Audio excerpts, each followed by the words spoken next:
Well, good afternoon. Early this Monday afternoon, March 2nd. Welcome to March. 9 months left until Christmas. Get your shopping in early.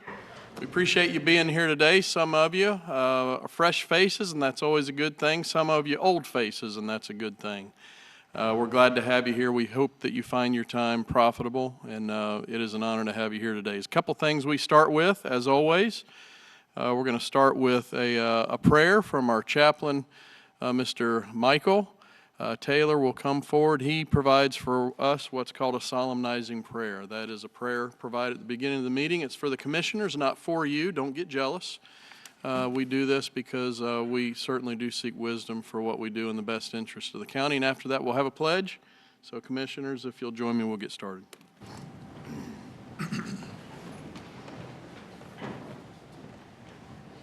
Lord, we thank you for the privilege to be here today. We thank you for our county commissioners as we meet today. I pray and thank you for the preparation they've already made, and we pray you give them the wisdom for this meeting today. The blessings upon them, dear Lord, guide and direct now. In Jesus' name we pray. Amen. Amen. I pledge allegiance to the flag of the United States of America and to the republic for which it stands, one nation, under God, indivisible, with liberty and justice for all. Thank you, Chaplain Taylor. Thank you for being here today. And also last week, we had about 100 fourth graders come in from different schools, and we did some mock county commission meetings where we elected commissioners and appointed those commissioners elected chairs and vice chairs. They did much better than you guys did, by the way, at electing chairs and vice chairs. And they went through a whole agenda. Our chaplain came in and he led the invocation, and his son came in one day and shared in the job. And so it was really like we had a whole room full of fourth graders, and it went really well. They were really interested, and those that were on the commission, we appointed a county manager, a finance person, a clerk, and a lawyer, and I just won't say any more about that, about the lawyer part. That might have been an upgrade. He or she was good. She was. So we had a really good time. So Mr. Taylor, chaplain, thank you for coming in and doing that. It's above and beyond your call of duty. So commissioners, do we have any additions? Well, let's see. Do we have some additions? Yeah, we've got some closed session additions. We're going to have 3 closed session items, add a 3rd closed session topic for attorney-client privilege. We'll add that for the closed session. Is there anything else? Yeah. Oh, yeah. And then we'll add to the, so we'll add that. We'll just say a couple of words. We'll add that to the item 8A for proclamation. All right, anything else? All right, hearing none, do we have a motion to approve the agenda as amended? So moved. Second. All right, all in favor say aye. Aye. The minutes from February 17th were provided. Motion to approve February 27th. Let me start again, February 17th and the 24th minutes. Motion to approve those two. So moved. Second. All in favor say aye. Aye. And then we have the consent agenda has been provided. Motion to approve the consent agenda. So moved. Second. All in favor say aye. Aye. Anyone signed up for comment? I would like to bring up one thing, even though I'm not doing public comment. On Rowan County's website, and I'm going to bring this up every meeting. Aaron and I talked about it. On Rowan County's website, there is a site on there called Rowan County Rowan County Litter Mitigation Report. And this is online, and the numbers are in from 2019, and so I'm going to preach about it, and I'm going to try to be nice about it, even though I shouldn't. But 2019, we have it broken down into 4 quarters. So our county employees paid for with county tax dollars that you have to pay into the county. In the first quarter, picked up 15,660 pounds of roadside litter. That was in the first quarter. The second quarter, it was 25,524 pounds of your roadside litter. The third quarter was 29,177 pounds of litter, and the fourth quarter was 25,635 pounds, for a grand total of the county picking up in roadside waste 95,996 pounds. So again, we would implore you, take the garbage out of the back of your pickup so it doesn't fly out. Our community just looks terrible when we see this. Please don't throw your stuff on the side of the road. Pick up your own garbage and take it home, and we would appreciate that very much. So every meeting, or maybe once a month, Aaron's going to give us a report on how much the county has picked up that month in roadside trash. So just be aware of that. All right, nothing in public comments, so we'll move on to item 3, which Scott is for Project Toaster. Scott, thanks for being with us. Thank you, Mr. Chairman, board members. Here to talk today about Project Toaster, and I know you've read our notes and comments in your agenda packet. Of course, it is Powerhouse Recycling. And what they're talking about doing is potentially a $4.25 million investment in Rowan County and the creation of 56 new jobs by the end of 2023. They've been in business in Rowan County for over a decade. I think they started around 2007, 2008. And they're growing very quickly. But right now they employ about 150 people at their facility on Ryan Patrick Drive. Of course, that's off of 29 and Grace Church Road, near our friends at Randall Metals and Shatter Shield and Pyrotech. What they're wanting to do is expand by adding 100,000 square feet of space to the back of their facility. There's a problem, though. There's a public sewer line owned by the city of Salisbury that runs across the back of their property, and it's in the path of this proposed expansion. So, of course, the sewer line needs to be moved for this building to happen. And in your package, you see the sketch there. The markings there in yellow indicate where the existing sewer line is, and you see it's right there where the new building would be. And the green is in the back of the property where they hope to move the sewer line to. And of course, because they're moving this line and it won't result in an increase in water and sewer usage, it's an expense that they would have to bear versus the city of Salisbury moving it. And Powerhouse's engineers estimate it'll cost about $135,000 to move the line. So we're working with the company to pursue a grant from the state, and right now we're applying for a $110,000 Rural Division Infrastructure Grant through the state. And if this is approved, it will be awarded by the Rural Infrastructure Authority on April 16th. Of course, as I mentioned earlier, they plan to add 56 new jobs over the next 3 years as part of this expansion, and again invest about $4.25 million. And the majority of these improvements will be done by the end of this year. We don't anticipate any zoning issues with this project, either through the city or through the Building Inspections Department. And also tomorrow night at the Salisbury City Council meeting, the City Council will hopefully approve a resolution applying for this grant on behalf of Powerhouse Recycling. They have to do so because it's a publicly owned line, so the city has to be the applicants for the grant. And at that same meeting, we're going to ask the city to also hire a grant administrator for the project for an amount not to exceed $10,000. So today, what the EDC is hoping is that the commissioners will consider a matching grant of $10,000 to show as a show of support for the project. And you saw the numbers in your packet, and I thought it might be worth our time to talk about their current situation as far as taxes. As you know, they are a recycler.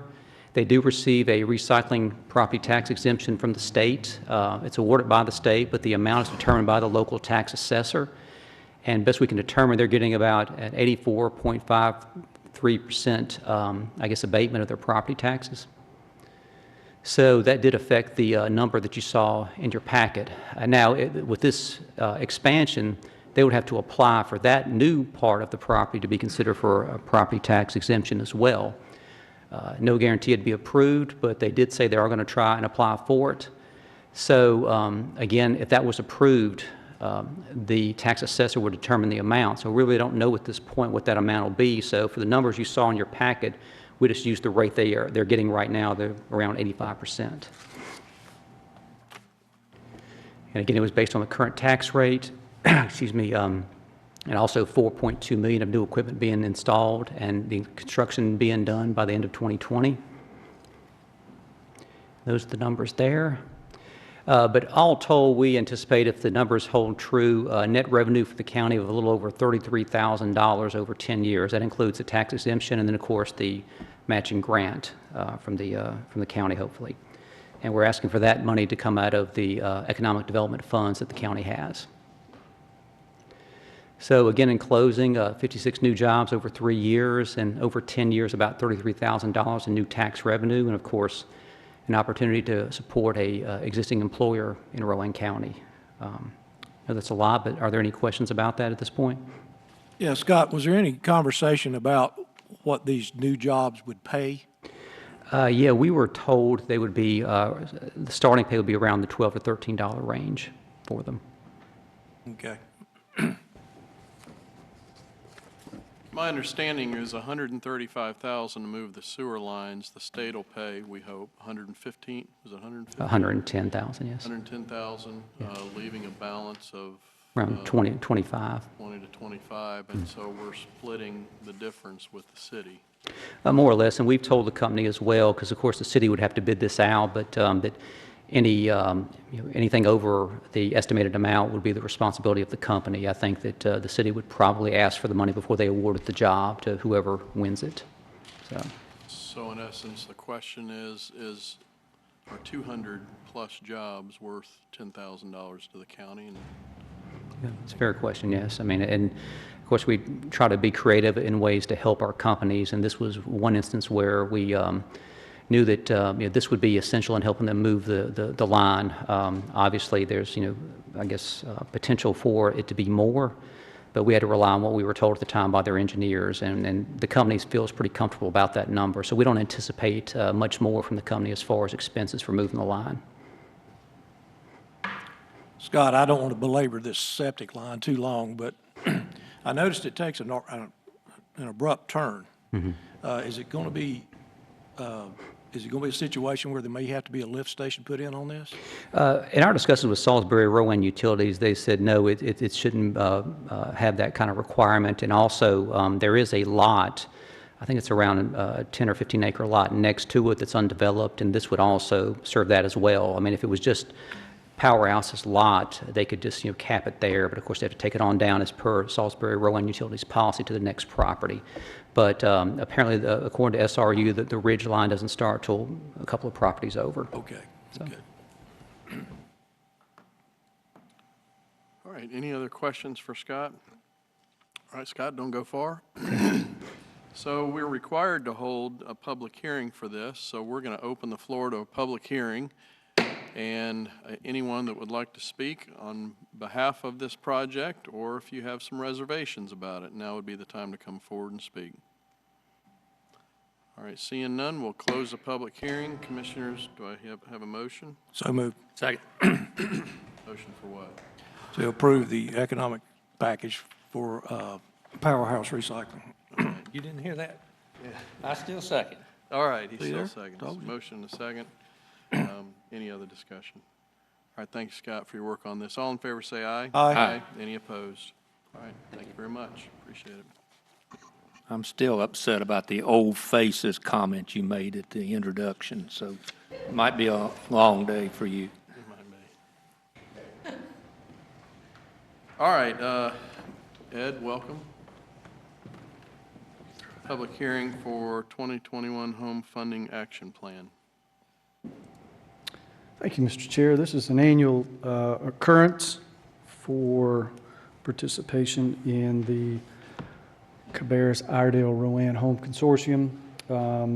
We anticipate receiving about $192,000 in program funds for FY 2021.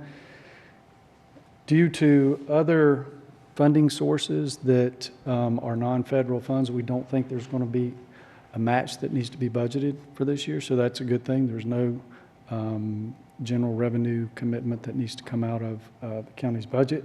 But we do anticipate providing rehabilitation assistance to owner-occupied homes is what we're focusing on again this year.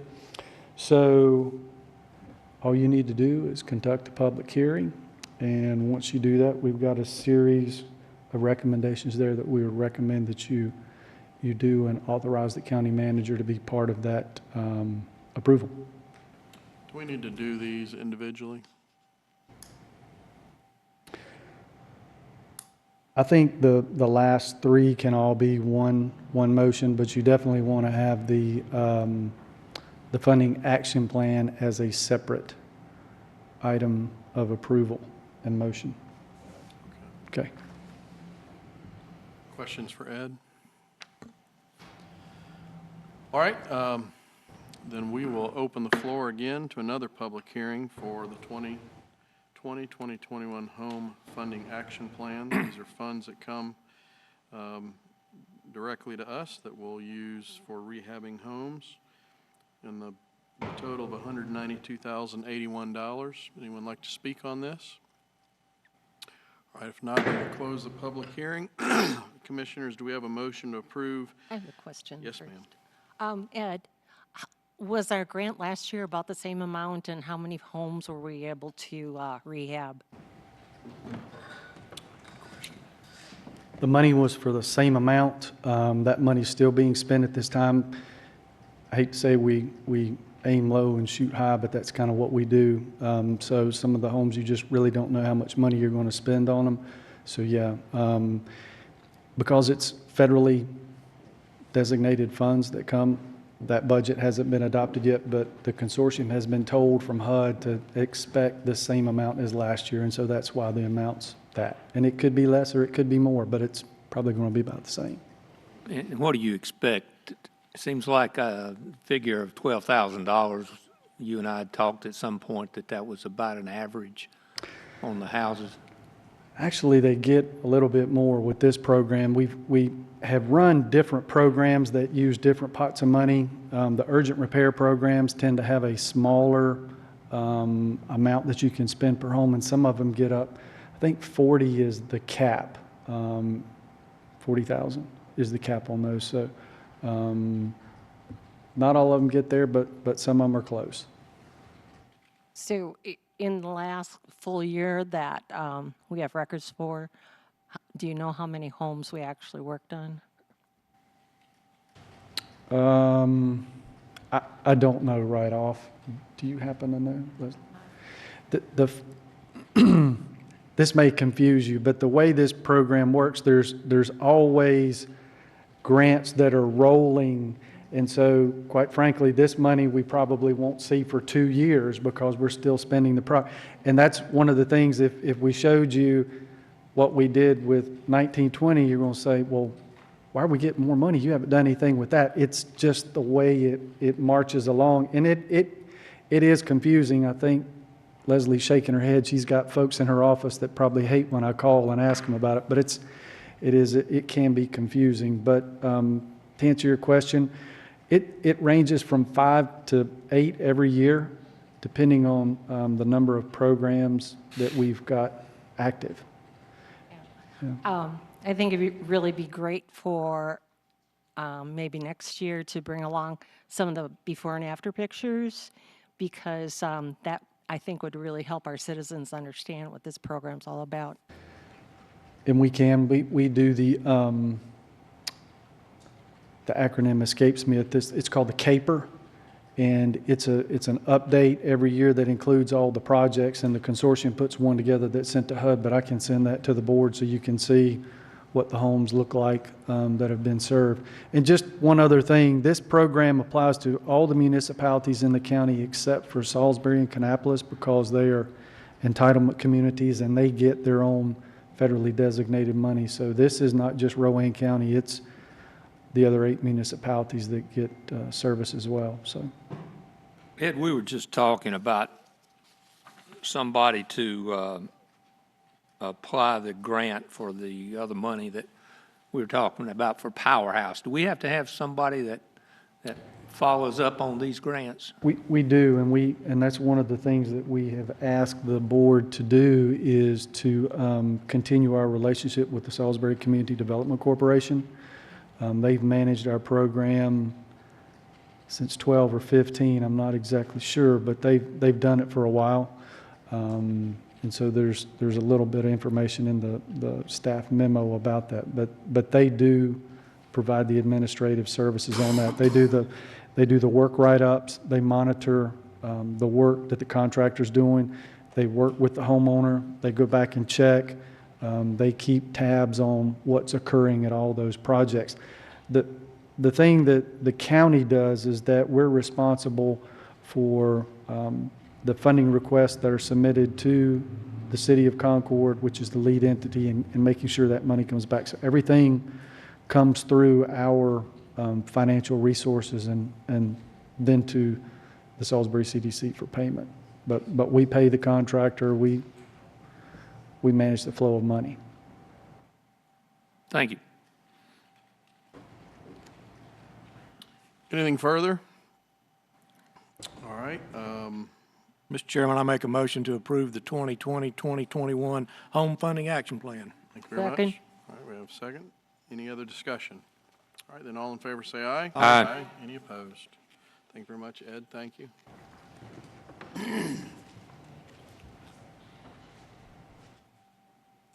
And Mr. Chair, would you make a motion to Yep, sorry. include those other three? bad. Thank you. Got excited. All right, then, we need then a motion and approval to authorize the county manager to sign the application as the certifying official, to authorize the county manager to sign all administrative-related housing documents associated with this program, and authorizing the county manager to enter into a contract with the Salisbury CDC to administer the county's home program for fiscal year 2021. Do we have a motion? So moved. Second. All in favor, say aye. Aye. All right, thank you. Thanks for reminding me.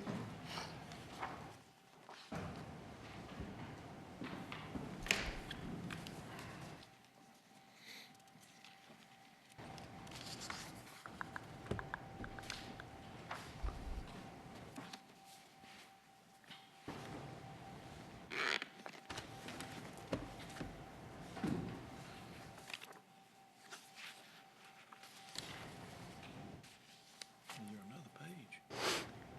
Shouldn't be a bunch of pages.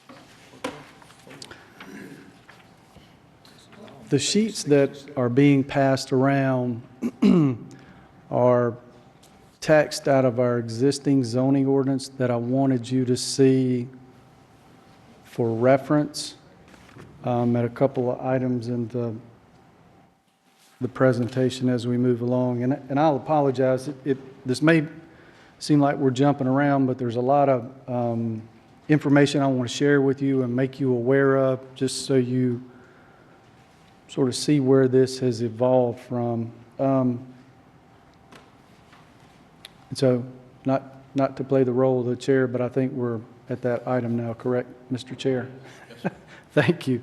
So I'm sure that the board remembers enacting a moratorium on ground-mounted solar energy systems that began October 7th.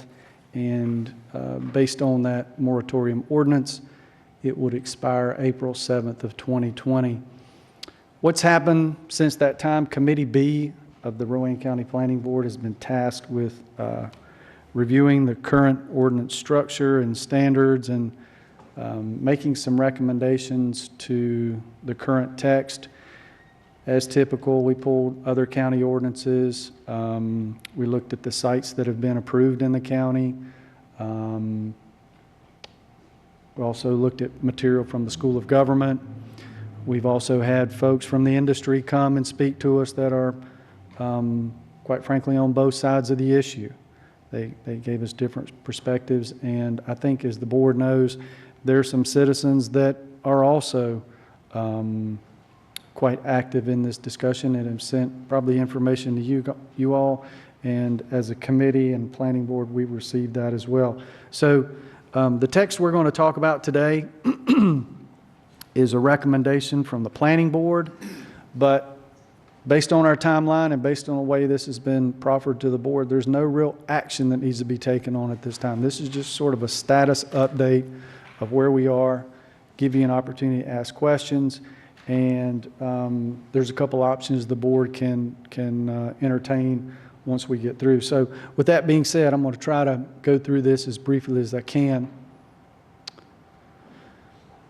We came up with 2 new terms for the definition section of the zoning ordinance. There already was a term for a solar energy system, but we updated that to include that it's any system or component or subsystem required to collect and convert solar energy into electric or thermal energy for use or sale.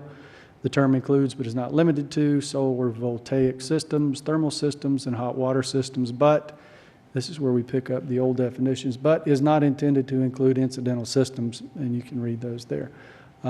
Here's where we get into the idea of differentiating between the 3 systems.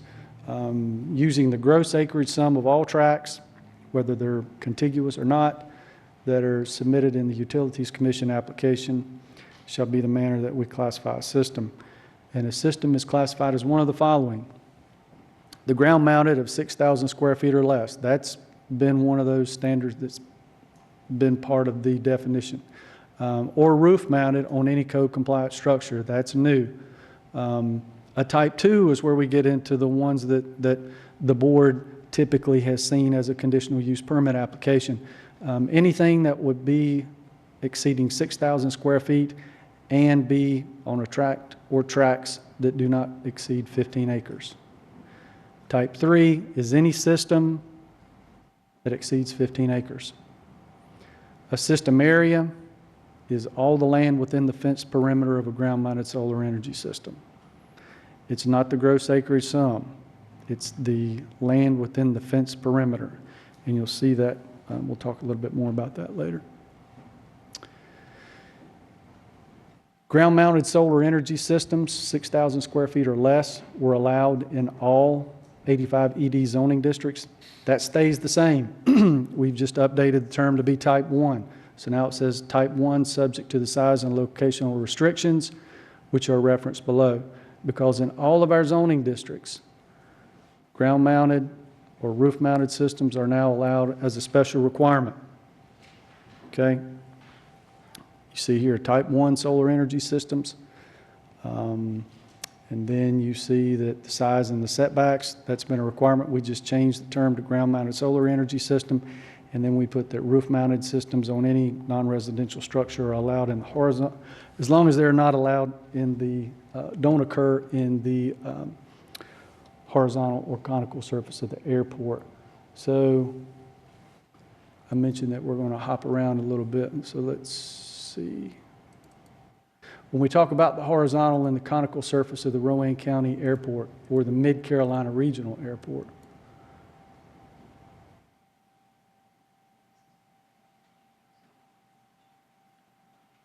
come on.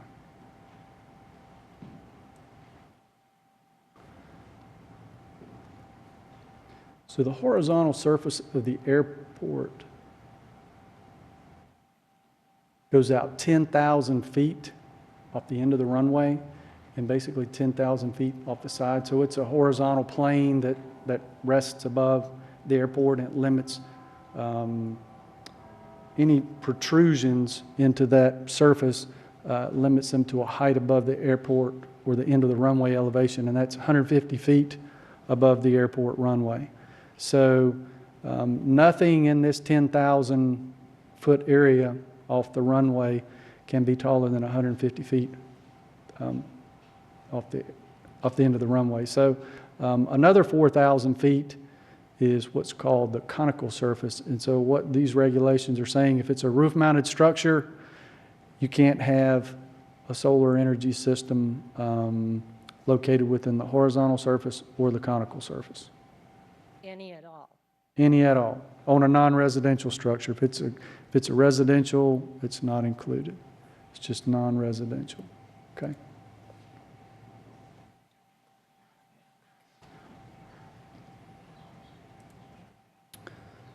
All right, so those were the SR requirements. Those are allowed in all zoning districts. So here's where we get into the conditional use standards, and these are the things that this board would see in an application. The only reason that these yellow bands are there is when we get a little bit further along, you'll see it. Hopefully it'll be a little bit easier for your eye to track where we are on the page. So again, we talked about a type 2 and a type 3. A type 2 is anything 15 acres or less. Type 3 is anything greater than 15 acres. The standards that we used to have before for conditional use standards were two things. You had setbacks in the airport zoning overlay. You know from previous examples what we do, any text that we remove, we put strike through, and anything else is going to be in a bold italic. So this is what the old zoning ordinance looked like. Well, excuse me, this is what the current zoning ordinance looks like, is that we've got a setback requirement, solar collectors 50 feet from adjoining property lines. What we're saying now is we're differentiating. We're saying that there's a type 2 and a type 3. But it measures the system area setbacks, not the solar collectors. It's the system area setbacks. It's that fence perimeter. The system area setback from adjoining property lines or public road rights-of-way shall be as follows. Type 2 is a 50-foot setback. Type 3 is a 200-foot setback. That sheet that I gave you, there's a similar standard in there for those types of facilities that are electric, power generating, and the like. You see that. There's a similar standard, 21-64A1. Okay? There's no real acreage requirement, but there is that same setback, 200 feet, right? There is an allowance. If it's the same solar energy system and they've got multiple properties and they've got a common property line, they can reduce that setback for a type 2 to 25 feet, and for a type 3, they can go to 50 feet. Yes, sir. Can I ask you a quick question? Sure. I just want to make sure I'm understanding this. My confusion comes on the 6,000 square foot number. Is that 6,000 square feet of panels, or is that 6,000 square feet of acreage? 6,000 square feet of panel. That's a great question. Okay. And you will see that come up again, but that's a great question. Great question. But there's an opportunity to have a reduction in setback, basically 50%, if they share a common internal property line. If their property line fronts public right-of-way or public road, then they need to observe those setbacks noted there above 50 and 200 feet.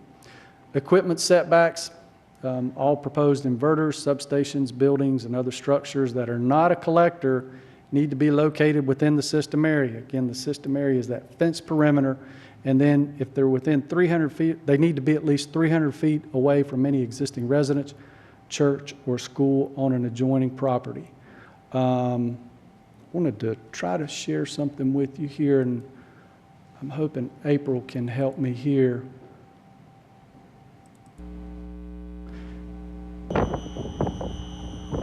So this is an inverter. You hear that sound? When people talk about noise associated with one of these facilities, that's generally what you're hearing. And it's really hard to replicate where, because obviously we can control the volume. But I was about 20 feet away from that structure when I captured that video. So the other thing I would say is that during that same day, I was about 230 feet away from it, downwind, and you could still hear that sound. So this requirement is saying that all proposed inverters, substations, and the like need to be 300 feet away from any existing residence, church, or school on an adjoining property. Yes, sir. Ed, can I ask you one question? When it Yes. says that it's 300 feet away from an existing residence, does that include, like, if they have an outbuilding that's, say, 100 feet from the house, does it have to be 300 feet from that outbuilding?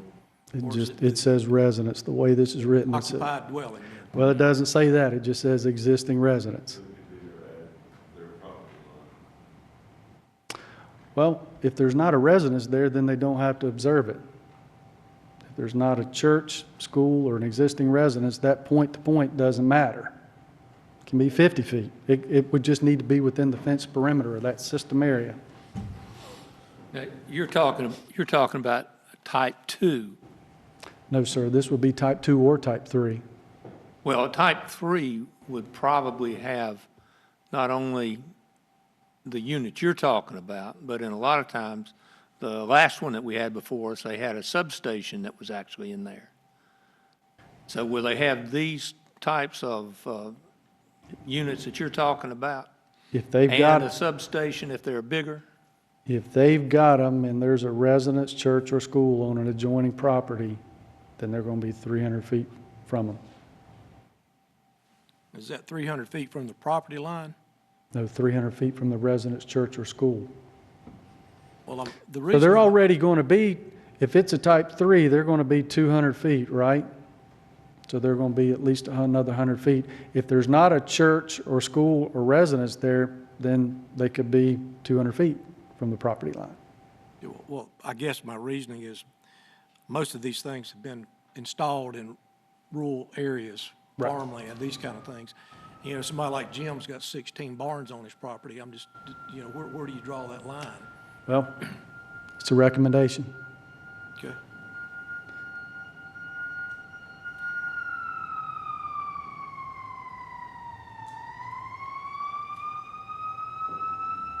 Again, there was no requirement prior to this for that separation or that standard. The second standard that we've got now is that anything that's within the approach surface, and if it extends beyond the horizontal surface, they need to provide that form from the FAA. What this is saying here, much like the SR requirement, is that if it's a type 2 or type 3 system, it can't be located within the horizontal or the conical surfaces. Everybody good with that?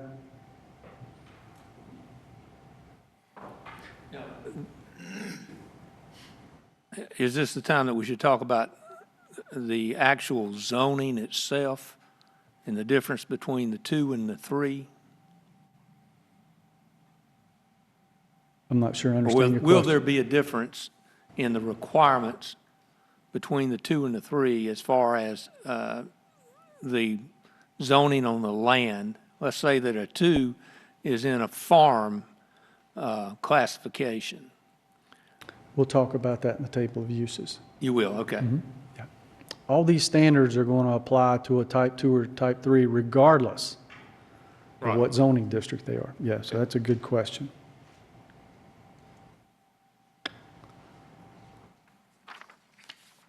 Equipment setbacks, that same form or same excerpt, you'll notice that there's a standard there for separation. It's similar to 300 feet. So that is in our current zoning ordinance. Security fencing, minimum height of 6 feet. If they have to fence an adjoining tract of the same system, it's not subject to the system area setbacks. Again, referencing that sheet for those industries, that's a similar standard there. Height, when installed and operational, all solar collectors within the system area shall be no taller than 20 feet above ground level. I don't know. Again, I told you we're going to jump around a little bit. This is the site out on Statesville Boulevard across from Carolina Malt House. That's about 9.5 feet from that point there to the ground. The panels that are out in front of Freightliner, don't know if you've ever been in their parking lot there, but if you're in their parking lot, the ones that are closest to the building are about 16 feet, and they're mounted much differently than most of these you see here. And then as they get closer towards the street or towards Statesville Boulevard, I think they get to be around 14 feet at their highest point. So yeah, this one's about 9.5 feet from this point to the ground, and all these tend to use that same sort of layout. And does that apply then to a substation that's being installed? Because when the substation, I mean a big one, like they were talking about at our earlier hearing. It just seems to me that that was much taller than 20 feet. No, ma'am. That would only apply to the solar collector. Yes. When installed and operational, all solar collectors within the system area shall be no taller than 20 feet above ground level. Outdoor storage, only the materials, outdoor storage of materials is only permitted during the construction phase. Prior to getting their final CO, all materials or equipment located within the system area shall be removed or permanently located in a building within the system area. Interconnection, all electrical connections shall be located underground to the maximum extent possible. One of the things that we wanted to bring out as well is that utility poles, when they're set by Duke or whatever utility, they don't obtain a permit. We can't dictate where they go and where they're set, so we have called them out as not being applicable. Facility lighting, I don't know that they really have any of this, but if they do, we want it to be kept from spilling onto adjacent residential property. Signage, it's located at the primary entrance. That includes the name of the owner, the operator, the address, contact person, and phone number. If these things change hands like we are led to believe they do, they need to update those signs, provide warning signs concerning the voltage along the perimeter of the fencing. That's a similar standard that's there in that text that you've got. Glare, we recommend that they all be have a anti-reflective coating, and when they submit their application, we would be interested in the manufacturer, model number, and any other information that identifies the collector. Yes, ma'am. And on this changing of companies, you know, whatever buyout or whatever, and the sign, I'm just wondering, do we at the county get any notification at all that when it changes? No. Okay. Well, don't you have to get a permit for something? If they're operational, no, sir. Okay. Yeah. Yeah. Sure don't. For screening and buffering, these are new standards. A Type 2 system has its screening installed within a 20-foot buffer located along the exterior of the system area. The screening options are specified in our current ordinance. And Type 3 screening is installed within an 80-foot buffer located again along the exterior of the system area, and screenings is specified in the section of our ordinance. One other thing to bring to your attention is that the buffering and screening requirements are subject to the standards for trees and shrubs, the maintenance, and the watershed buffer areas. And so, just to bore you even more,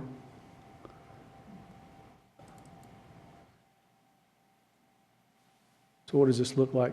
Type 2, remember I mentioned the 20-foot buffer. Screening is one of the following.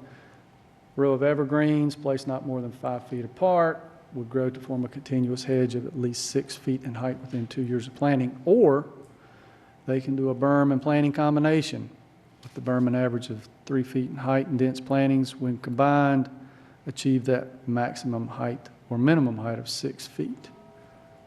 That's for a Type 2. That's 15 acres and less. Type B, 80-foot buffer. They got one option. Row of trees, large maturing trees, not less than 10 feet high at the time of planting and are spaced not more than 6 feet apart. The other items I referenced,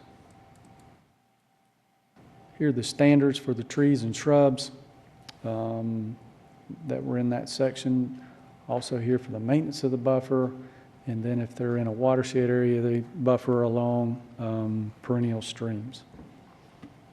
Just good husbandry techniques and use quality nursery stock. Where do all those standards come from? They're in the current zoning ordinance. And they've been there a while.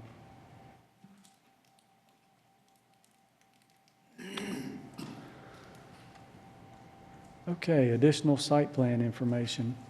These are things that we would want to see on the staff level when the plan is presented. The location and dimension of the panels, the inverters, for obvious reasons, existing and proposed structures, again, that relates to the setback.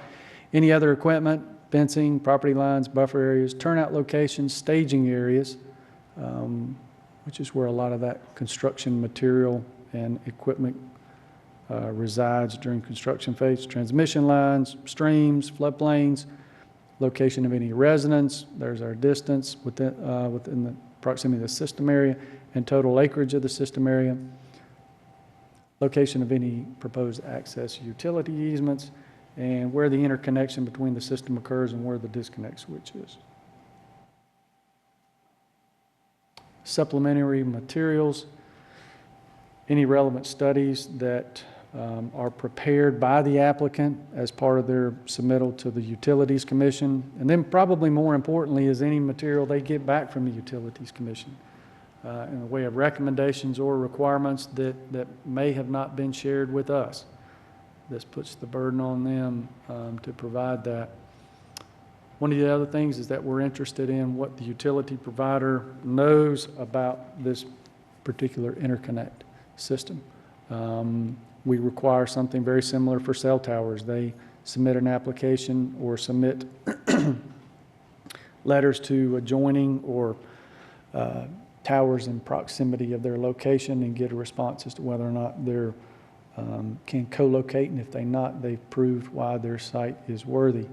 The other thing is we're looking for a copy of the Certificate of Public Convenience and Necessity, or this other form from the Utilities Commission. Again, if you look at that form, you see there that we're requiring those particular uses some feedback or proof that they've got the state licenses that they need prior to moving forward. And as always, we like to get some type of feedback from DOT. The plans for review, aside from the decommissioning plan, these were topics that loosely or specifically came out of the moratorium hearing or things that came up during our committee. Emergency access plan, this is if there's any problem on site.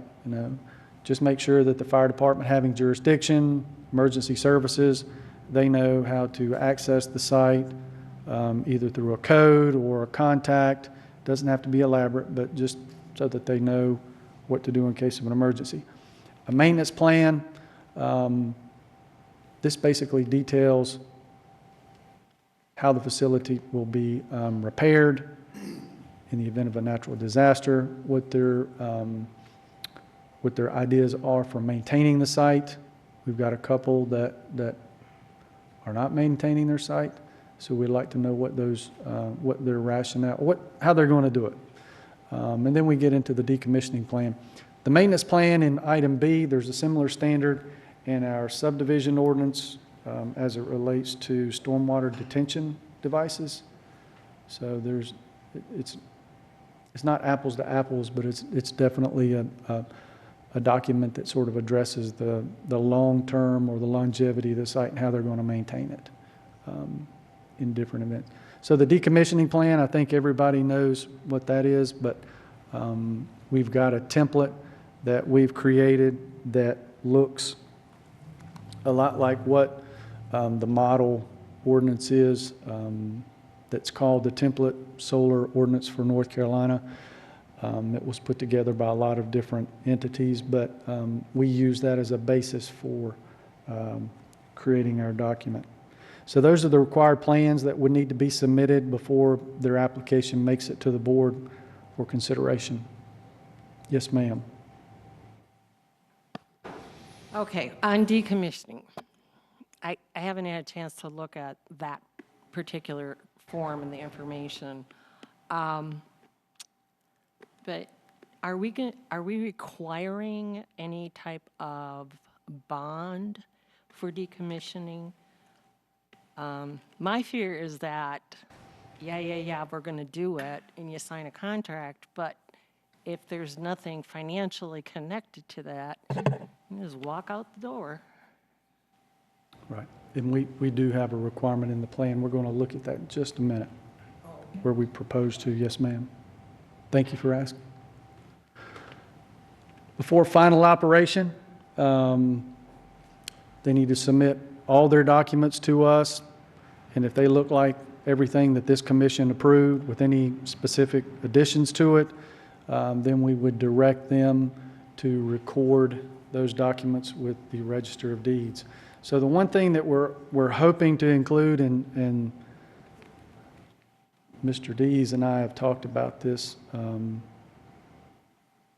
at length, is this request for notice of sale that we hope will prompt the prospective owner's attorney to notify us when that sale occurs. And that's how we're hoping to know that signs need to be updated. That's how we know when the bond needs to be changed. And so we get into change of ownership. Same thing, they notify us within 30 days by mail. It includes all the appropriate forms. And then if they look good, we direct them to file them. Kind of that process. Abandonment, this text was taken almost verbatim out of that template solar ordinance I mentioned, but it's reflected in the text as well. If it's considered abandoned if it's not operational for 12 months, 12 continuous months. There is the opportunity for the the owner operator to get in touch with staff and say, hey, we're working to try to get this thing back online. And so they need to be in touch with us within 6-month increments to get that thing back and operational. If not, then they will notify them to decommission the site. Commissioner Green's been waiting on this for the last 30 minutes, right? So type 1 is still allowed as an SR across the board. Okay, there's no changes there at all. The only thing that's proposed to be changed is we got rid of ground mounted and 6,000 because we know that type 1 is that, right? So it's an SR across the board. Type 2, conditional use in the RA, is proposed to be removed as a conditional use in the rural residential, conditional use in the CBI, removed in neighborhood business, and remains conditional use in the industrial district. Type 3 system, that's the ones anything above 15 acres. As proposed, the only district that it will be allowed is conditional use in the industrial district. So in the example that, well, the folks that came forward with the last plan, was their land RA? Yes. Okay, so they would have to come and request rezoning then for that land? That's correct. Okay. If it were going to be a type 3 facility, yes, ma'am.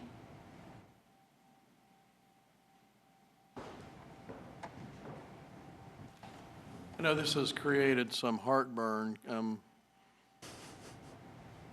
any comments from you about what this means? Let's talk about that when we get to the planning board questions, I think.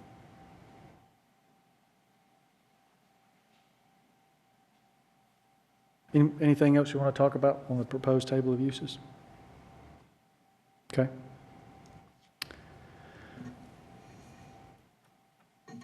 So in the last two sections of the zoning ordinance that we're proposing any amendments, there was an exception for solar energy systems in the screening relationships matrix.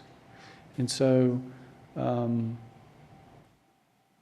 it was considered under transportation and utilities under the bigger category, but it says all except these others. And what that means is that solar energy systems didn't have a screening standard.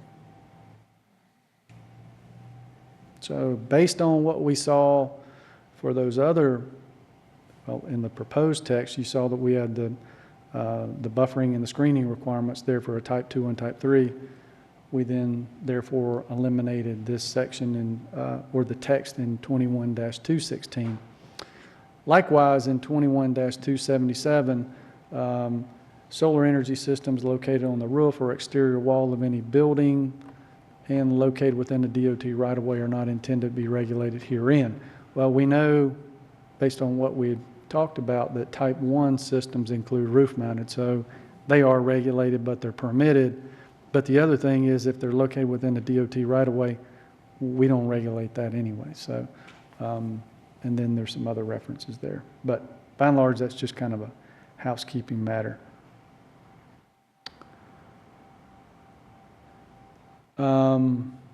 Any questions about the zoning text? If not, I'm going to look at the decommissioning plan, and Commissioner Klusman's comment about the bond will be evident at that point. Okay?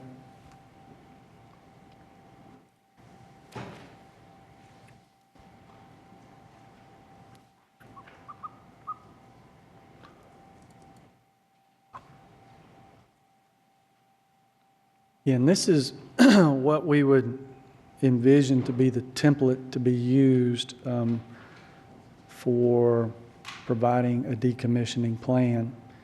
And it may not have to be on this form, but it should, at a minimum, include all this information. We're section 1, we're looking for a site name, tax map number, parcel number, the address. Of course, we're looking for the solar energy system ownership, specifically who that contact person is, their mailing address, who the landowner is if it happens to be different. Here are the decommissioning conditions. If the land lease ends, system doesn't produce power for 12 months, or it's damaged and will not be replaced. The responsibilities, we want that contact person of that company name to conduct the following actions if those items in section 1.1 occur. Remove all non-utility owned equipment, everything else, all graveled areas unless the owner of the leased real estate wants it to stay in place. Restore the land to a condition reasonably similar to its condition before the system development, and revegetate any of those cleared areas with grasses native to the Piedmont. Site improvements, we're interested in the total number of collectors or panels, what their dollar value is, dollar value of any other ancillary equipment or structures, and what the anticipated lifespan is of the facility. Much like we do for subdivision improvements, we also have a similar requirement, I think, for what we would term to be heavy impact uses. But we're looking for an estimate to be prepared by a North Carolina registered professional engineer. And so they're going to give us their itemized estimation for what it costs to take everything down, put it back the way it was. And so you get here into section 1.5, and Commissioner Klusman was a little ahead of me, but if you look at the note, financial surety shall be in the form of a surety bond equal to 1.25 times the decommissioning cost estimate included in section 1.4. The bonds issued from a company authorized to conduct business in North Carolina and be made payable to Rowan County. A copy of the surety bond needs to be attached to the plan, the decommissioning plan, and the original will be maintained in the offices of the Rowan County Finance Department. And so here are the stipulations that the company agrees to if we need to execute the bond. Looking for notification. Once again, just trying to inform them what we think their expectations are. If there's any changes to the operational plans, the emergency access, the maintenance, or the decommissioning, they're going to cause notice to be sent to our office. Again, this mirrors what is in the zoning text. We're looking for that owner to have their signature notarized and all this gets recorded. And again, the way we hope this works is that with the request for notice of sale, when any title work is done, it will prompt that closing attorney to get in touch with our office, and we'll tell them they need to update all these plans. So that's the decommissioning plan. The one thing I want to say about the decommissioning plan is that there is an effort underway. The legislature has directed the Environmental Management Commission to draft a set of standards, and I think they've got until January 1st of 2022 to come up with what those standards are, whether they're retroactive or, that point moving forward, I don't know. But this was sort of the template that's out there, and that's what we use. So, any questions about the decommissioning? We don't have any of this now. No, sir, we do not. No, we don't. My only question, once again, going back to the notification, our chairman said that probably the best place to have that shared with you is from the tax office, because they do have to go in and. Okay. The tech, I think the question was, how do we know who subsequent owners are? And so I think we addressed this, that we expect them to notify us of change of ownership. Without that, about the only way we would know is through the tax office. Right. Yeah. So following up on that is, maybe I'm just a little too suspicious, but in this type of situation, is there some way that we can have that communication between the tax office and your office? So when that change of ownership happens, that you are alerted to it and the 30-day clock starts?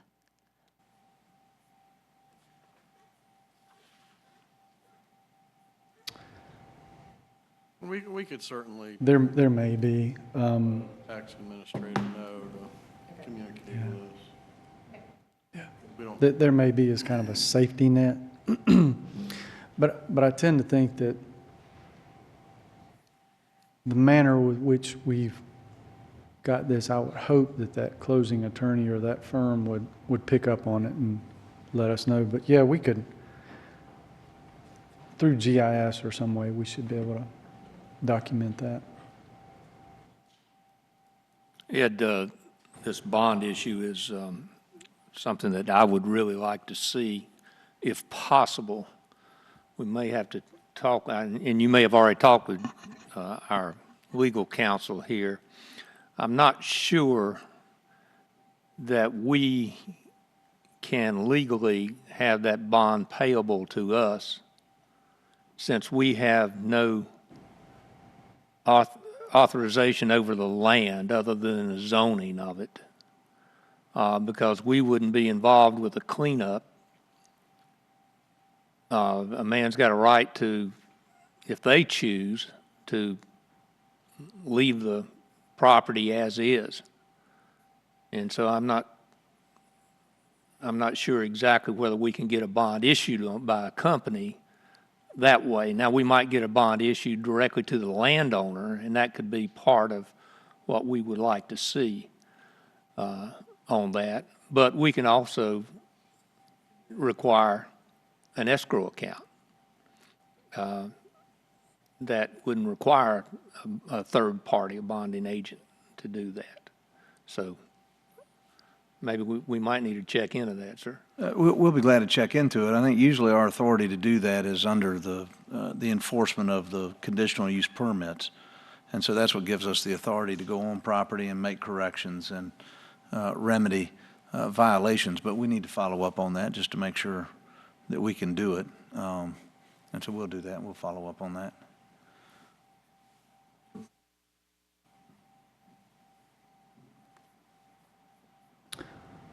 So here's the statement from the planning board.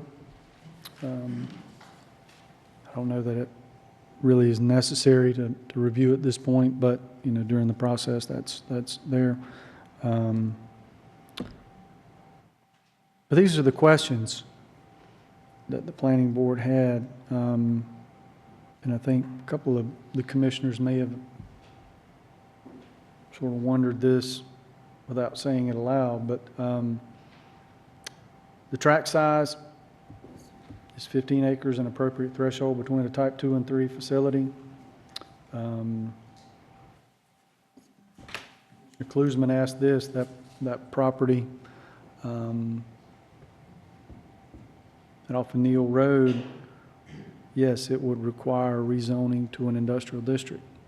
And so some of the planning board asked the question, is this going to encourage the designation of industrial districts in the rural agricultural areas of the county?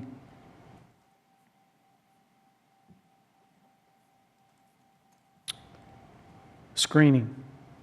Should there be an option to allow existing trees or vegetation that satisfies the screening requirement to remain in place as opposed to removing and replanting?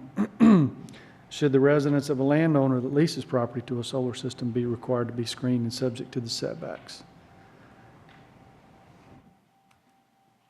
As proposed, it does. Inverter setbacks would also be applicable. Commissioner Green was on this one. Will the decommissioning estimate out be sufficient, but can the bond be issued to the landowner as opposed to the county and still have an effective decommissioning plan? You know, there's probably, of the 15 or 16 that are out there, I think about half of them are owned by the solar entity. And that seemed to be more commonplace as we moved along as opposed to the landowner. But certainly that exists. But it's a good question, and I really don't know the answer to that either. Time. Does the planning board committee need more time to review the recommendations and receive additional input? We had no less than 4 emails from the solar industry folks that said, continue to take a look at this. You're on the wrong path. Did they have anything in specific that they think we're going wrong on? I can't speak for them. I don't know. Go back to that bond issue, and just, Jay, when you're looking into that, you know, Jim's raised some good questions for me as we talk about this. If the bond is made out to us, I don't know that it can or can't be, but then what right do we have, what are our rights to go, or responsibilities to go onto private property to tear all this stuff out of someone else's property and put it back the way it was? Do we have the right to do that? If it's made out to the other person, if it's made out to the landowner, how do we assure residents around there that this will be used to put it back the way it was instead of investing it in Tesla or going on a world cruise for 2 years? I mean, what are... We had asked in the decommissioning plan, if the if the property owner were different than the solar energy system owner, for them to provide us a notarized document indemnifying the county that when we do, or in the event that we had to go out and clean that up, that we could do so. The thought, generally speaking from the planning board, was that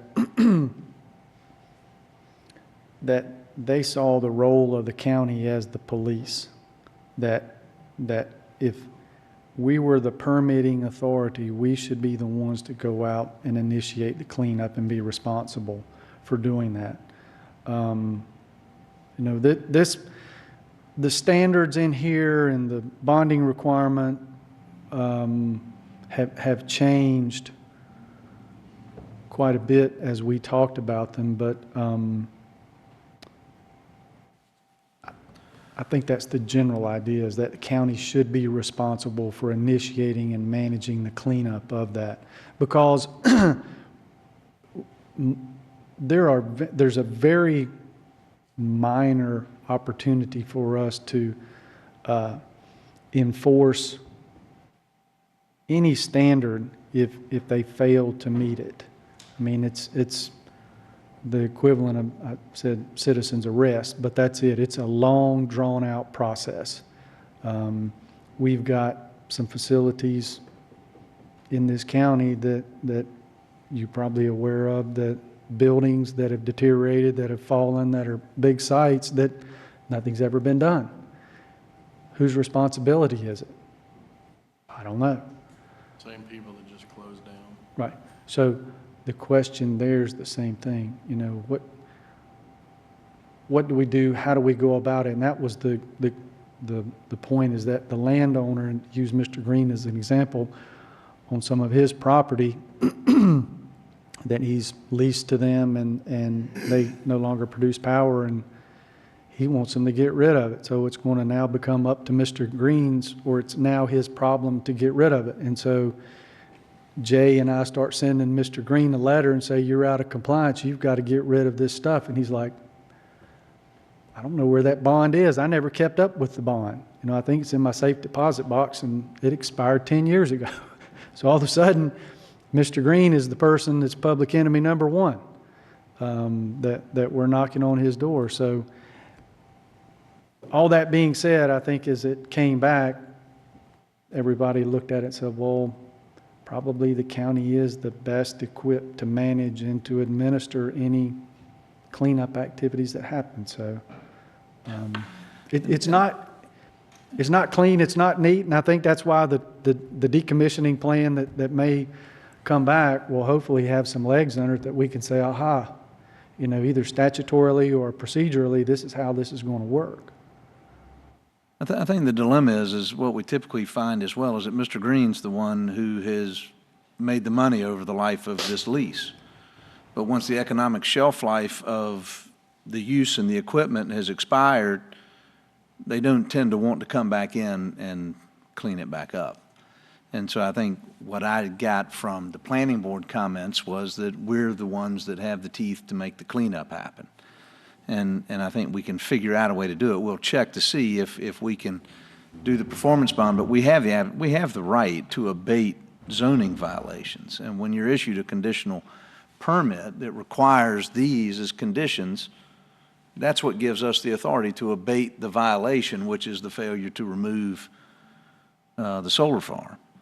And so, you know, it's a tough dilemma, but I think it's good to consider being proactive in how you manage the recovery of that land for another use, as opposed to leaving it there stuck in the condition that it's in when these things might get abandoned. Could we vote to go ahead and censure Mr. Green now, ahead of time, or should we wait? Oh, excuse me, I didn't preface my comments. Hypothetically, Mr. Green is the one who's been making all the money off of this lease. I'd like to get my attorney here before we start. You know, and these things, and I think tonight, I'm not sure what our schedule is, Ed, with regard to the moratorium, but you know, there's a lot of information in here to digest and a lot of questions, and it would be good to absorb this and write down the questions and send those in so we can address those more specifically. Ed, are you okay? Yeah. Yeah, this will be a big deal. You know, to backtrack just a couple of seconds for the benefit of those who will watch or the benefit of those here, I think and Ed, check me on this, I know you will, but when the first solar farms came our way, we really didn't have a place for it. So we created zoning for solar farms, and then we've approved every one that's come before us. And then we started seeing some larger ones come up that was really butting heads with housing subdivisions. And so we said, let's slow this down and now go back and take a deeper dive into the solar farm issue and try to make sure, first and foremost, that we're protecting existing citizens. So I didn't expect tonight that we would make any decisions.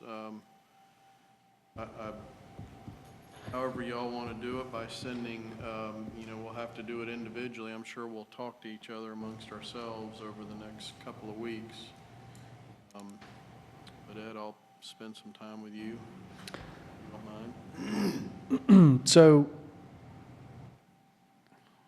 let me ask you one other thing. Based on the,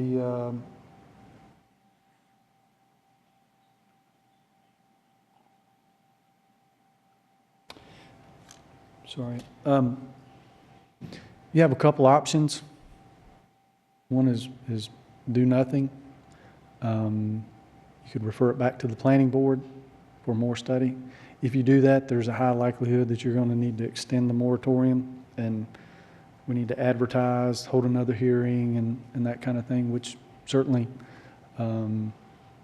is doable. We can bring this text back at the next meeting on the 16th, and then we could have the hearing first meeting in April, so that kind of still within the realm of our process. One thing I would say is that if we get if we get outside the scope of what the planning board's recommendations are, it's probably going to be necessary to send it back to them. But if it looks a lot like what's here and just some minor edits occur, I think you're probably still within the realm of that recommendation, because you're still going to hold a public hearing. So, Ed, do we have anybody that you know of waiting in the wings for this moratorium to end? we don't have any applications. I think there's interest, but I don't have any real sense of where they are.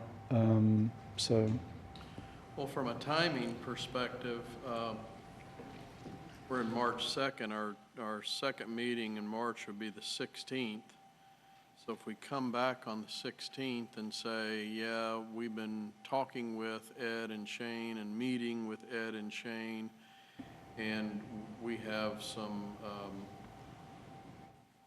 other concerns, and so we're going to send it back to the planning board, then if we do that, the next time we have a meeting wouldn't be until April 6th, and by that time,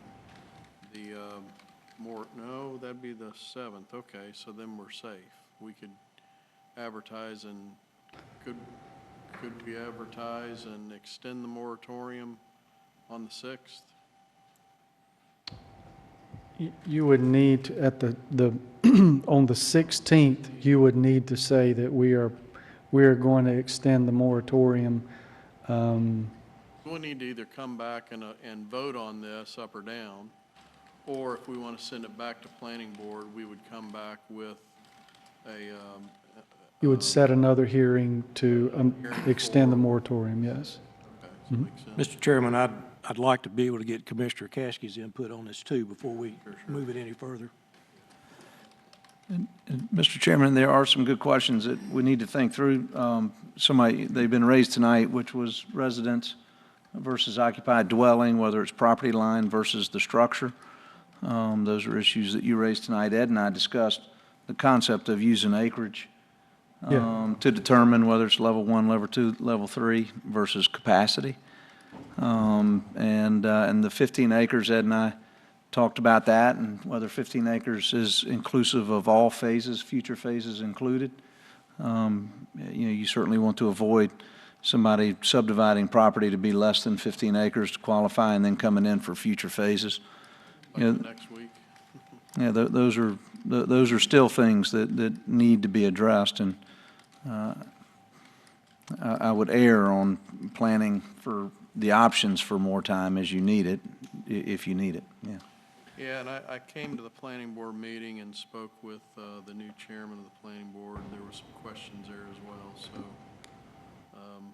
we'll just do due diligence in the next 2 weeks, and then we'll come back and talk about it, and as a group determine if we want to move ahead or if we want to send it back to planning board. Is that the sense of the board? What I think Yeah, I agree with that. I would like to see something added, maybe for the first 5 years or whatever the board would talk about, having an annual inspection of these, because we sit here and we'll talk about them planting trees and bushes and things, and then we don't ever know unless a citizen calls us and complains about so-and-so died and, they did what they were supposed to do, but they never came back to it to see if something lived or if we had a drought or whatever it was. So I'd like to see some sort of an inspection put into this with a fee, $100 fee or whatever would be appropriate to have an inspection and make sure that we don't have washed out gullies and things that we have all seen pictures of up here, of people that just start this process and then walk away from it. Other than that minor thing, I think that the planning department's done a wonderful job with these things. And I'd like to let them know that that's how I feel about it. Well, I agree with Commissioner Green on, just really want to compliment the department on all this hard work, because this is not easy. The only other question that I would have, Ed, is could you send forward the information on a couple of these companies that say we're going down the wrong road? That's number one. But then number two is, how close is this proposal to what other counties are doing?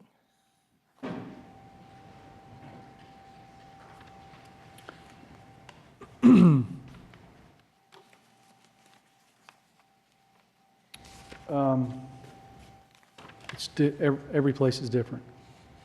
Yeah, it varies. I will say that I think somebody on our staff was saying that Iredell County is in the process of looking at their standards as well. But they're all different. So certain elements of it seem to fit within what our concerns were. We sort of pulled them in, but then there were others that seemed to kind of go down a rabbit hole that we weren't really sure what that requirement or that problem was. So I'll get you that information this afternoon. I'll just email it to all of you because it's just a couple emails. So we don't need any action at all? We don't need to table this? Well, there's no, this is just information. This is just an update. There's no action to be taken. One thing I just want to ask again, I think I heard you say, I will put, with whatever comments that come back from the board, put that back together and put it on the next agenda item for the 16th. Yes, sir. And we'll kind of I'll get with you on some do the same. other stuff too. Okay, all right. Thank you all so much. Sorry it took so long, but it was good. Thank you. Thank you Good for your questions. time. Thank you so much. Tell, what committee was this? Committee B. Tell them thank you.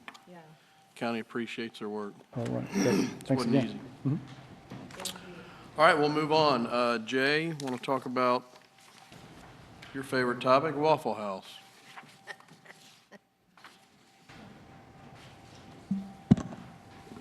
We have a request in that I forwarded to the board, and I made copies of all the plans that they submitted as well, which were the engineering plans with elevations. And it's it's interesting, we've kind of forgotten about this parcel sitting out there undeveloped, but it was in the original West End Plaza, Old Salisbury Mall Development Plan as an out parcel, and it is subject to the declaration of restrictive covenants. And those covenants just require that they get architectural plan approval from the declarant or the owner, which you are now. And so they have submitted those plans for your approval as an administrative checklist item for them before they can then begin to go to market for that. We have undetermined at this point further discussions later with regard to underground sewer connections, but we're talking to the companies. Mr. Joyner? Mr. Joyner from Waffle House is who we've been communicating with, and he's here to answer any questions, I believe. If you guys have any questions of them with regard to the plans. But if we take care of the architectural plans, then the next question we have with them is whether we can accommodate the underground sewer connection with us or whether they're going to go out to the city main out in Statesville Boulevard. We just have we have questions with regard to our capacity and the condition of the lines. If you recall, we had to do a pretty major project behind the theater to pull up, repair, and replace lines back there. And so, but we're communicating with the company, and I think we recognize it might be the best option to go out to the city main and avoid the long-term questions. But we're working with them, and Mr. Joyner's here if you have any questions for him. But I think it's just a simple motion to approve the architectural plans is what they're requesting. I've got a question. Go ahead. Mr. Joyner, I got a quick question. Feel- The only question that I have of concern is, are you going to have the entrance come in off of Statesville Boulevard, or are you going to make the turn into the West End Plaza and enter into the Waffle House parking lot that way? The latter. We'll have, the entrance will be in off the main drive for Weston Boulevard, and then there will be a separate entrance that provides access to Ring Road, which is the access road for the mall. Okay, thank you. Mr. Attorney, That's what, I just want to make sure they're not trying to stop them. at some point in time, we're going to have to tear down that old theater out there that's there. And are we talking about this sewer line being connected? I'm sure that sewer line is connected to whatever's in there. That's what we believe, and we have surveyors who have gone out and they've located these lines, or they've certified that they've located these lines, and that's the same line that sort of runs through Ring Road. And so there's already a clean out and a connection at this empty lot that's been there since day one. We just don't know. I can tell you this, what we do know is that the city did not accept these lines at the original development for some reason. And Mr. Beamer can't tell us exactly why, because there's not a lot of file information for it. This was early 80s when they developed the space. And so that's just a red flag for everybody. There was a reason they didn't accept it into their system. Mr. Joyner's raised issues with regard to state permitting of our system, whether it's a private system and we're supposed to have permits for it or not. It's just raised a lot of questions for us that we did a task order a month or so ago to start that process of having our McGill associates look and inspect these lines to see whether we thought we could make an accommodation and connect them to our system. It's But that's really not the issue tonight. not tonight. They've kind of sort of joined the two issues with regard to tonight because there are cost issues involved in the development. And and one of the questions was if we make substantial changes to the architectural plans, the cheaper option is to connect to our system, because they have to go under Statesville Boulevard to connect to the city system, which is more expensive going under a state road. Yeah. Yeah, and so this is in their project budget, depending on which way you go, that the Statesville Boulevard connection looks better if we don't make any changes, and, and that's just their project development budget. Well, I just bring that topic up because hopefully it'll be something that we'll be into in a couple of years, or, we don't ever know when somebody will make us an offer on that property and want to tear that building down and put a hotel on there or do something out there that would require, good septic, and maybe volume would have more to do with it, with, the type that's coming in there, the type of building that's coming in there. But anyway, I just was wanting us to look at the full picture there before we made a decision. So is the reason that they're here in front of us simply a septic No. reason? No, the reason they're here for their architectural plans is because the restrictive covenants require the owner to approve their plans. Because if they were across the street, they wouldn't even be here. Right. So,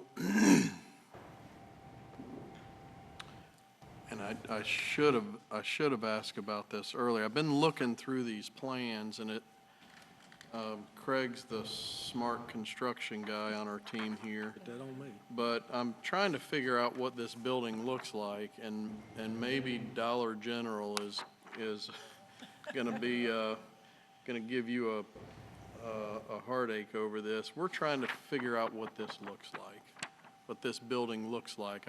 Looks like all of it. Usually, when we have these elevations, we have some color prints so we can understand what this looks like. Today I Googled Waffle House buildings, and there's a whole range of buildings. And what's your last name again? Joyner. Mr. Joyner. To be honest with you, we're trying to be really mindful about those things that we have control over, making sure that the quality and the construction that comes in that we have anything to do with is good quality.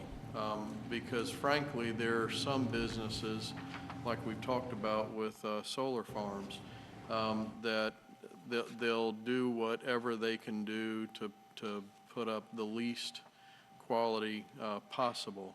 And we are no longer going to accept that. We're not that community. We're better than this. And so I'm not really seeing what I'd like to see. This is my fault that I didn't get a hold of either Jay or you earlier and say, I'd really like to see what this looks like. But since we have control over what's going to happen, I'd really like to know what is this going to look like. And when Dollar General was putting up some of this, we said, we want you to step it up. And we want something that makes your facility and our community look better and make folks think differently of our community. So I don't know where to go with that other than to say, do you have anything you can show us tonight? Mr. Chairman, I don't have anything for you tonight. I can certainly provide you with some colored renderings. I would like to point out, though, we're not here under any type of zoning ordinances. We're here under the declaration from 1987. And the standard under that declaration is aesthetically compatible with the existing shopping center infrastructure or the existing shopping center improvements. And so I think it's helpful in that capacity to consider what's already out there. And on the shopping center out parcels, you have an AutoZone, you have the Bojangles, and you have adjacent to our proposed development, you've got a bank and a pawn shop. So I think it's helpful when considering what's aesthetically required to look at what was aesthetically approved previously under the declaration. And I think we certainly share your concern with wanting to provide a high quality product. I mean, it wouldn't be good for our business to do otherwise. So when you look at what's existing, the AutoZone specifically, I think, is a good comparison for what what we're planning to do. They've got a split-face block building. They've got a high fascia with their branding across the front. And that's similar to what we want to do, except for instead of the painted split-face block, we're going to provide actual brick. We do, in the drawing that you have there, it will look similar. It's not going to be exactly the same. It will look similar to the existing Waffle House on Jake Alexander, right off the interstate, except for the parapet on the proposed building here will actually cover the mechanical equipment on top. So you won't see any mechanical equipment, no HVAC, nothing like that, which is similar to what AutoZone has done in the same development. You do understand, though, that we're talking about in the future spending $10, $15 million out there on our building. Sure.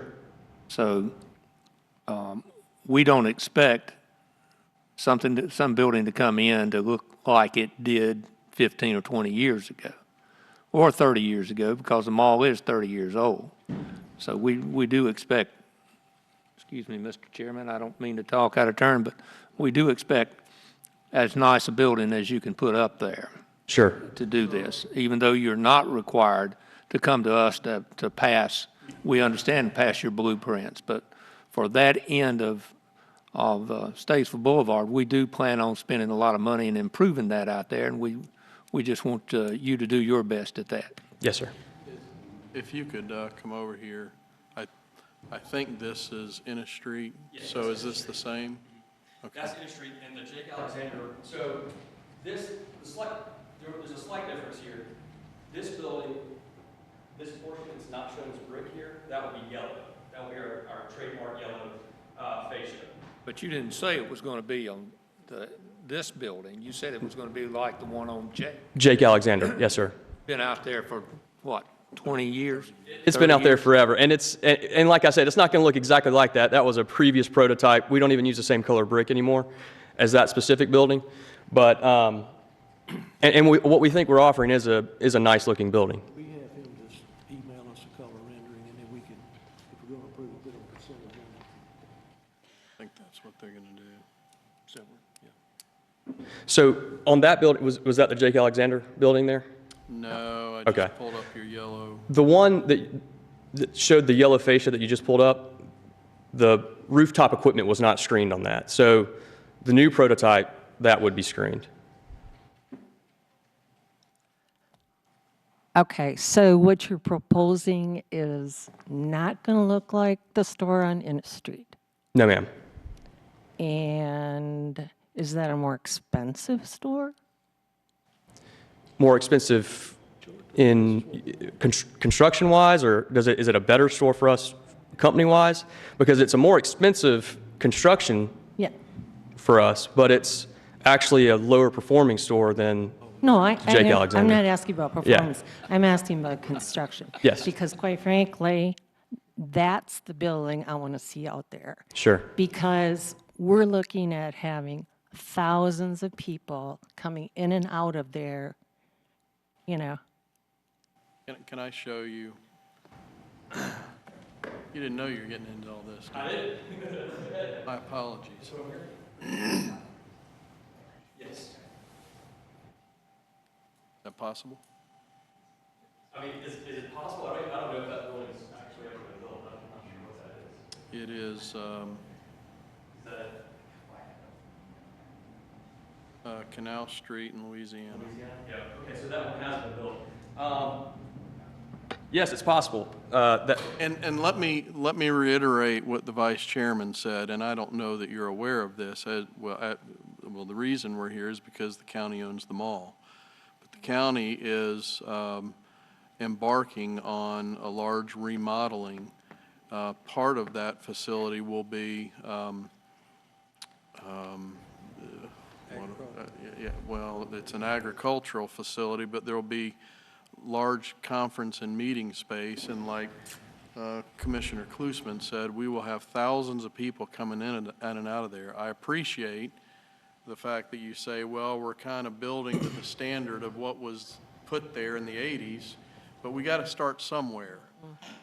So we're really interested in doing something that is stepping up the quality. You know, I'm picky. I don't like the yellow I don't either. stuff. I just don't.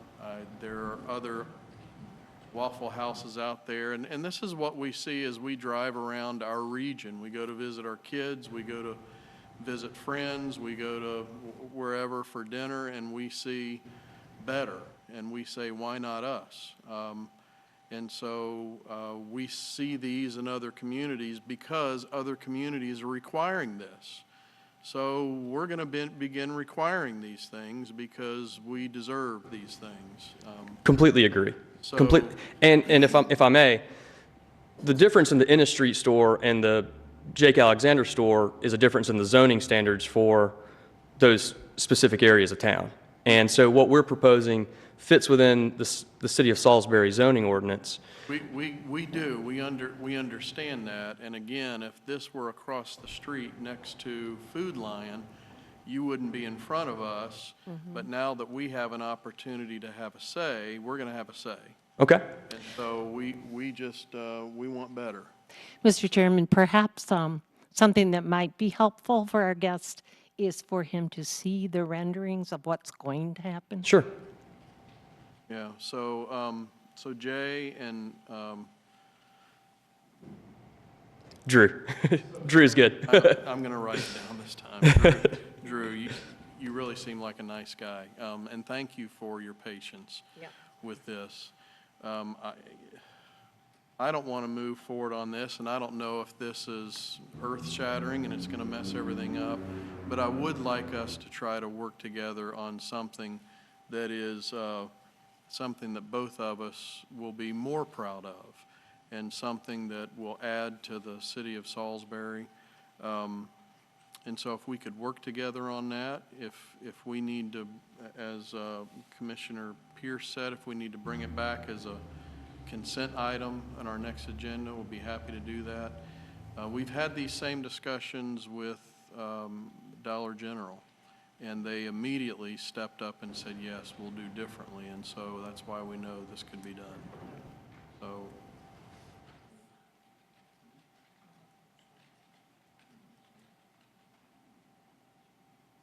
well, they've got,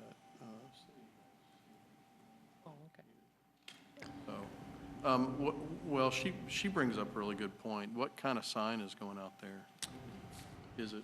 I just didn't. I think our proposed sign is in the package I sent to Jay. Okay. I missed it.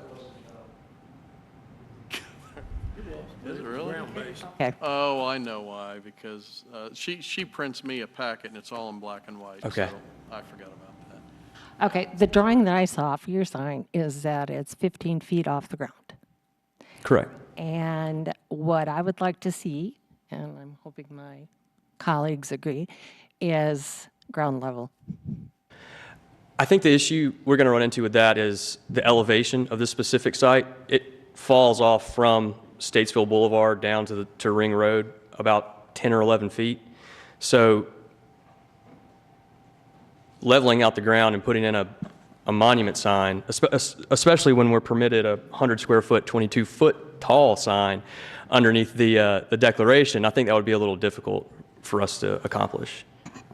The Salisbury sign police are restrictive enough. This man's got to make money at his building, and I just had a devil of a time with Salisbury when I started my sign. And nobody can find it. And what we're proposing Where is he's less. going to be is he needs a sign up that people can see and can get to his business. And what we're proposing is less than what's permitted in the declaration. We didn't want to go overboard. Well, I don't agree with my colleague there, but hey, whatever. If you had a business that you had a sign for, you would. Hey, I had one right out in front of my farm. But I think that what Salisbury does is trying to do too. And if you go out to other communities, I think about, the community my brother lives in, and all, the zoning is everything's at, ground level. Now, I know that you need to have visibility, but if you could get maybe a little creative with a sign, I would like to see that. You can't find a damn thing. All right. How big of a monkey wrench is this for you? Well, it depends on what the board would like to see, honestly. As Mr. D said, a lot of this is internal budgetary decisions for us, and we've got constraints we have to work within, just like you guys have constraints you have to work within with your county budget. So I'm definitely open to working with you any way I can. So if you have any ideas, please send them to Mr. Dees or myself, and I'll be happy to see what we can do. Could you be so kind as to give us the best-looking building you can within your budget constraints? Absolutely. Yes, sir. Okay, because I think that's what we're after. Yes, sir.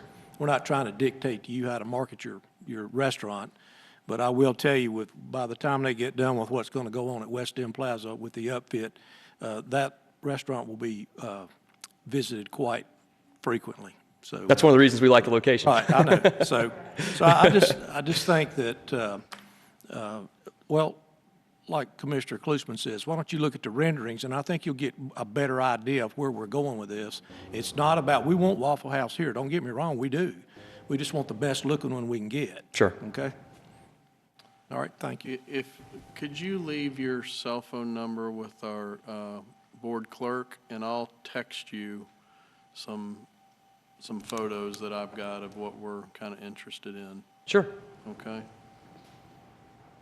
You can't be any easier to get along with.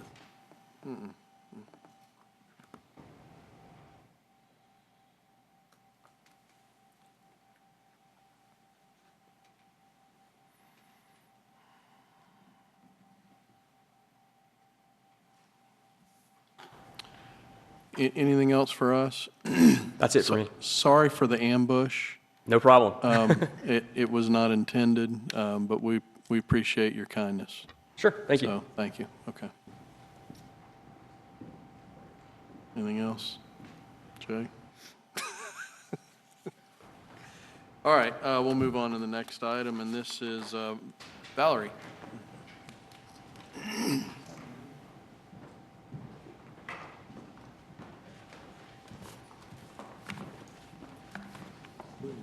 Good afternoon, everyone. I have Daniel McNulty with me. He is the owner of Piedmont Skydiving. The agenda packet you were provided showed the locations.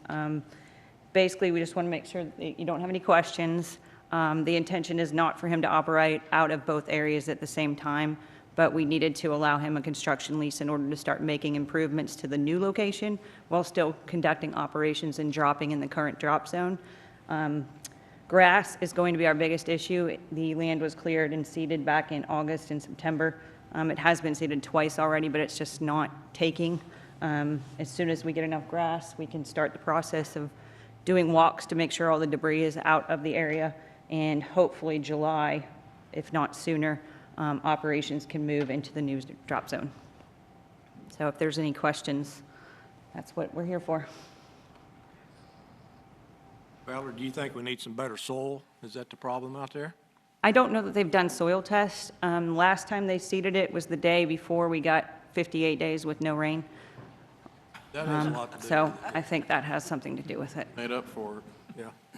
Is something there now, but we don't know if it's going to come back or if it was ryegrass or what type of material was put down.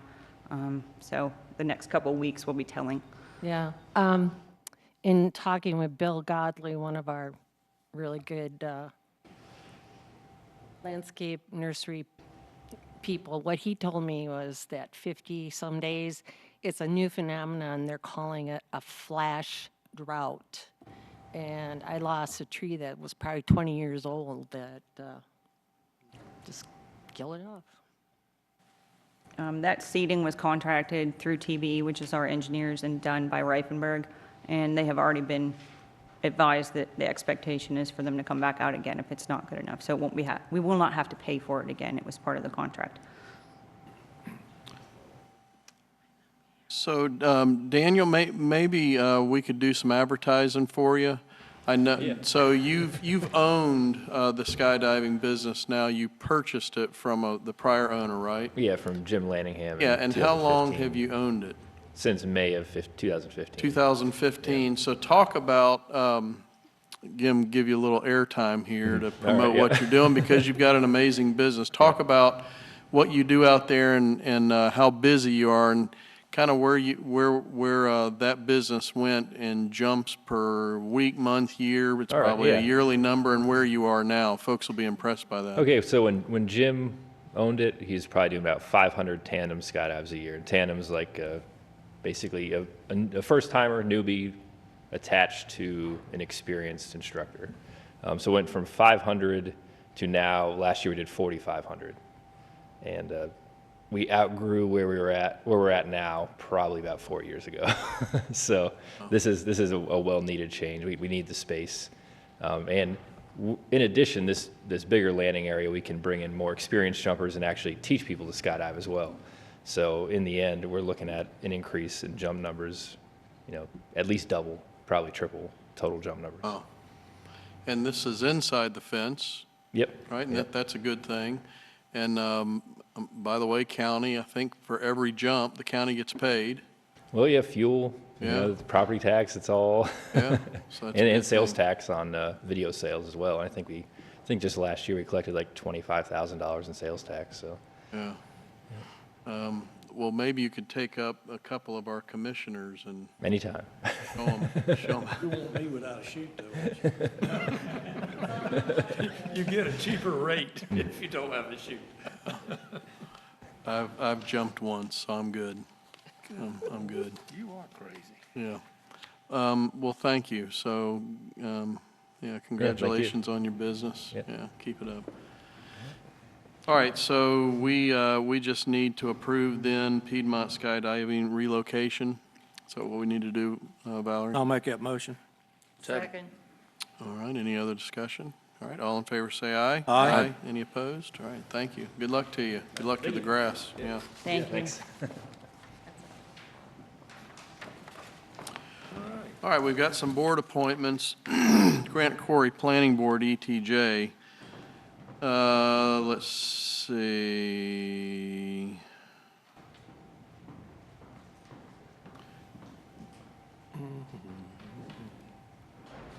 Basically, what we're doing is with Granite Quarry, we're voting to approve switching Jared Mathis from the alternate ETJ seat to the regular ETJ seat. So do we have a motion to do that? So moved. Second, all right. And then we received an application then for Dolores Shannon. She would be considered now for the vacant alternate seat. So motion to approve that. Second. All in favor, say aye. Aye. ZBA, David Miller applied for reappointment. Be for a 3-year term. Motion and second for that. So moved. All in favor, say aye. Aye. Town of Rockwell Planning and Zoning Board, the mayor submitted a letter requesting the waiver of term limits for reappointment for Wesley Plyer and Richard Terrell Sr. It indicates valuable input of these two board members, and frankly, difficulty to find other volunteers to serve, so we are being asked to waive the term limits. Do we have a motion to waive the term limit? Second. All in favor, say aye. Aye. And to reappoint then Wesley Plyer and Richard Terrell. So moved. Second. All in favor, say aye. Aye.